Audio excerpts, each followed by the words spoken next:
say in public, he's like, I'm gonna rape you, I want you. So yeah, so I'm like in tears. I'm like on the verge of tears, but it's like those angry tears.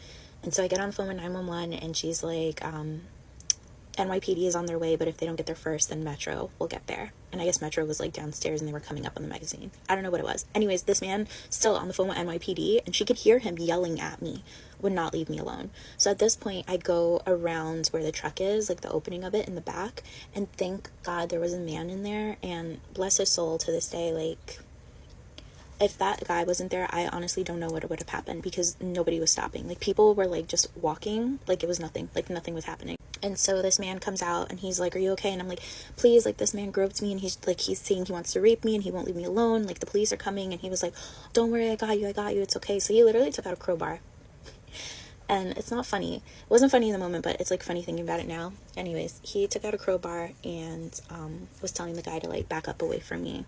And so this man's intentions definitely were not pure, because as the bakery driver is telling him to like back up, this other young woman passes and like walks by us, and he immediately like just like turns his head sharply and starts following her.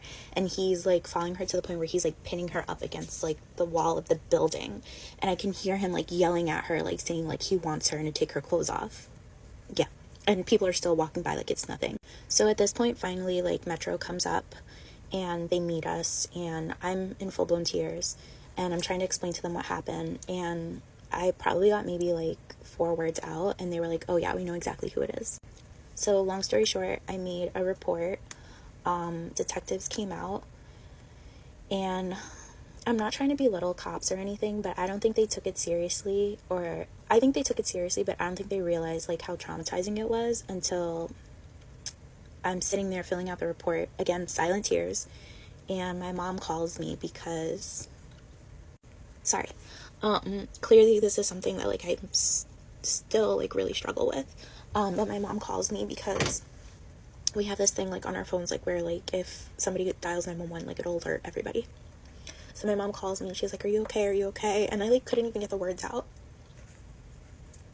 And the officer is like, are you okay? And I'm like, I'm really sorry, my mom is on the phone. And he's like, put her on speaker, like I'll speak with her. And so I put her on speaker, and he's explaining it to her, and like she's just like trying to be calm, but she's like crying at the same time.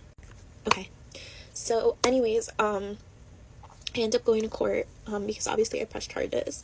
They end up finding the guy literally like that night. I got a call from the ADA that they found him. Long story short, I go to court. I go in front of the grand jury, and as I was waiting to like go into the courtroom, there was a girl sitting next to me, and she says to me, she goes, oh, are you from Grand Central? And I was like, yeah.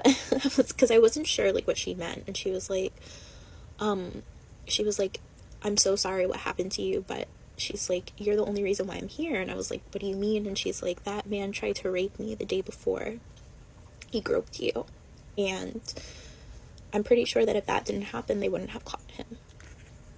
Anyways, point being said, he was found guilty. I really wanted to just like never remember that incident again. So just recently, I mean like maybe like a year after I had my son, I was called to like retestify again because there was a possibility of him getting out. Mind you, this man is a registered sex offender. This isn't the first time he's done this, and he tried to rape a girl the day before he groped me. So, but point being said, ladies, please be careful. Ladies, young girls, men, everyone, just be careful, be vigilant.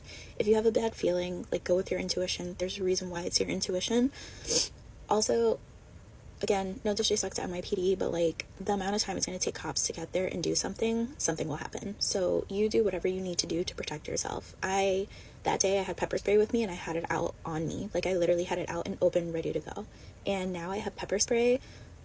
I'm not going to say what else I have. I have other things that I carry on me at all times, because it's really sad the type of society we live in now that you can't even like commute peacefully. But